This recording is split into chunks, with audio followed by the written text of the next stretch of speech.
can hear it now, so why don't you begin? All right. Thank you, Mr. Chairman. And I want to welcome our witnesses here today. You know, we are here to discuss one of my top priorities, and that's caring for the veterans who are suffering from toxic exposures. Sometimes service members are exposed to dangers not just from the enemy, but from the air they breathe, the water they drink, and the ground they walk on. For generations, veterans have struggled getting benefits and services from VA for those sorts of toxic exposures. Their stories are heartbreaking. On several occasions, Congress has stepped in to ensure that they get the care and compensation that they are due. We did that most recently with Blue Water Navy veterans from Vietnam, after they waited decades for the benefits they deserved. Today, we will discuss several legislative proposals that would create a pathway to care and benefits so future generations of toxic exposed veterans don't have to wait that long. Too often, toxic exposed veterans are denied care and benefits because there is not enough science to determine whether their condition is linked to their time in uniform. Establishing that connection could take years. Some veterans don't have that long. We need to help and help now. We must find a way to support them while VA and the scientific community continue to do their research. To that end, some of the bills we will discuss would establish new or amend existing presumptions of exposures.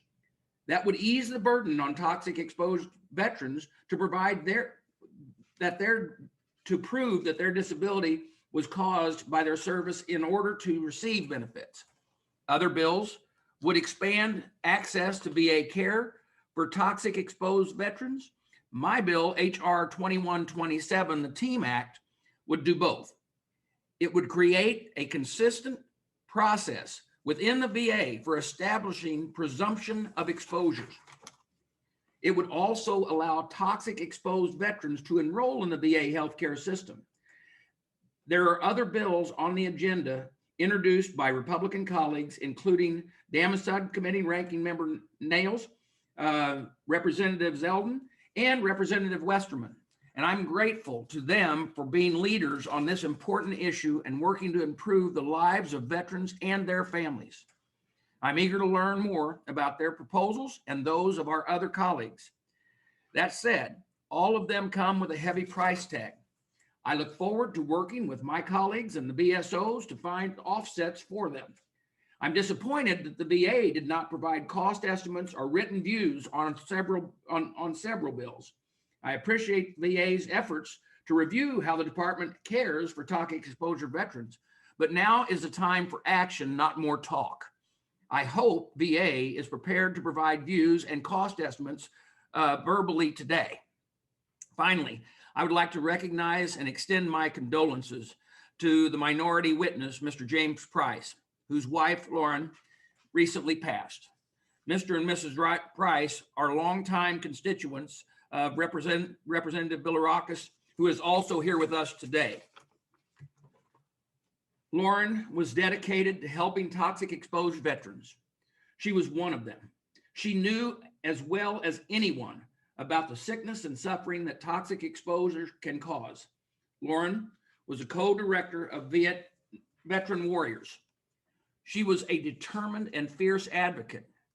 She will be missed. Her legacy lives on through her family and her contribution to her fellow veterans. Jim is here to speak on Lauren's experience with toxic exposures, as well as his own. Jim, thank you for being here. There are countless veterans and families like yours who are waiting for help.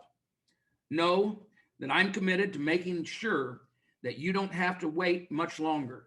And I know that many of the members on this committee are in that same thought process of trying to move through this process as fast as we can. With that, Mr. Chairman, I yield back. Thank you, Ranking Member Bost.